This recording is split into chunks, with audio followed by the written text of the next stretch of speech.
C'est vrai que je crois que la plupart des adultes ne posent pas la question parce qu'ils ont peur de la réponse.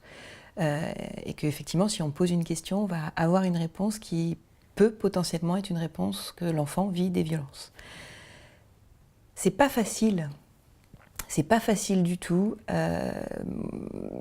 Même moi, je pense que, et pourtant c'est mon travail, mais si un de mes proches venait me voir, un des enfants que je peux connaître et qui me disait qu'il vit ces violences-là, on a des mouvements et des défenses en fait qui se mettent en place pour pouvoir supporter cette annonce-là. Je crois qu'effectivement, il ne faut pas trop lutter contre ça et c'est normal de pouvoir banaliser, c'est normal de pouvoir soit aussi être effondré, c'est normal tout ça. Il faut prendre soin de soi aussi à ce moment-là. C'est des moments douloureux, on est face à un enfant qui est en détresse, qui est en fragilité, qui nous fait porter sur nos épaules aussi cette souffrance-là et sa situation à lui. On va être dans la position d'adulte responsable qui va devoir agir. C'est pas simple du tout de pouvoir prendre cette position-là et c'est là où il faut se faire aider. Le principal intérêt de pouvoir parler des violences pour l'enfant, c'est de sortir de l'isolement.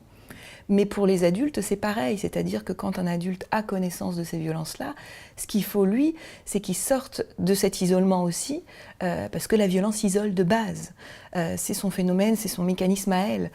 Donc il faut qu'il cherche de l'aide, ça peut être auprès de proches en qui on a confiance, en qui on sait aussi, qui vont potentiellement pouvoir nous aider sur ce sujet-là. Et après, on a des lignes téléphoniques, le 119, un numéro d'appel anonyme, gratuit, qui est là. Il y a des personnes formées au bout du téléphone, qui ont l'habitude de ces situations-là et qui vont vous répondre, vous conseiller, vous guider dans les démarches à suivre. Ou si on a des doutes aussi, aller se déplacer au commissariat, à la gendarmerie. Ils sont là pour ça.